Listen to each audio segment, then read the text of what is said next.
Happy Fiesta Immaculada Conception 2023.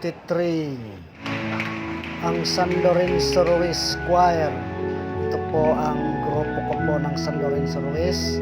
Ako po ang kanilang organista. Sila po ang aking mga magagaling mga choir.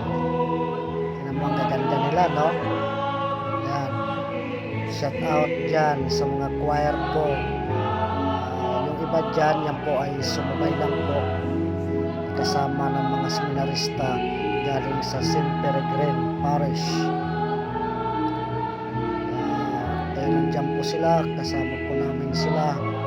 Ayan.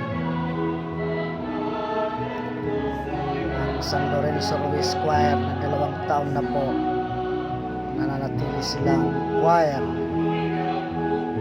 Yan o, masaya sila, kumakanta. Sa mga gusto mag-choir, pwede po kayo mag-apply sa inyong mga parish kung saan po ang parish po ninyo. Ito po ay Auredo de Bandung Parish. Sila po ang choir ko, San Lorenzo Ruiz.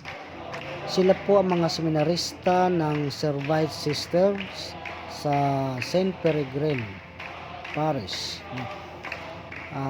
Sila ay naghahandog ng mga pamaskong awitin para naman natin sila ay suportahan sa kanilang mga misyon, naging mga ganap na mga pari, no?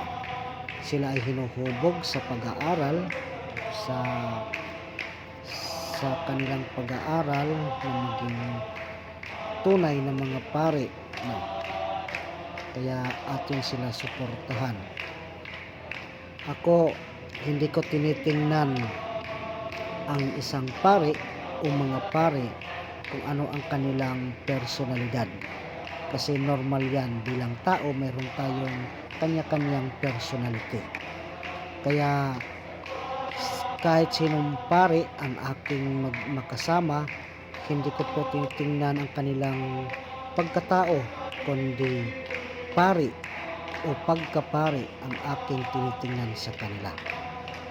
Kung ang pari ay masungit, istrikto, anuman pagkatao mayroon sila, normal po yon. Pero ang dapat nating tingnan o isabuhay ang kanilang pagkapari, dahil sila ang paring hinirang ng Diyos ng Hesukristo upang maging representative dito sa mundo ng ating Panginoong Hesukristo at upang ipalaganap ang paghahari ng Diyos.